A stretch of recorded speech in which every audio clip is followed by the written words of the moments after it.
Hi friends, మనమైతే బావి దగ్గరికి వెళ్ళిపోతున్నాం. ఒక పాత ఓల్డ్ కాలం బావి అయితే చూద్దామనండి. చాలా పాత కాలం అన్నమాట, మా తాతల కాలం బావి. దీంట్లో అయితే వాటర్ ఉన్నాయి, చూద్దామనండి బావి ఎలా ఉందో.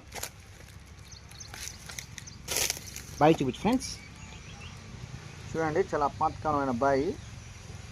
చెత్త చెదారం అంతా ఉండదు ప్రస్తుతానికి అయితే. దీంట్లో అయితే మనం దూకుదాం అనుకున్నాం, కానీ మా ఫ్రెండ్ అయితే వద్దన్నాడు. బావిలో చెత్త అంతా ఉంది, దీంట్లో నెంటర్ కప్పులు ఉన్నాయండి, ఇలా పాములు ఉన్నాయండి. ఇలా దూకాలా లేదా కామెంట్ సెక్షన్లో కామెంట్ చేయండి. చూసారా నెంటర్ కప్ అంటే అదే అండి, కప్పలాగా ఉంది చూసారా, జూమ్ చేయవా.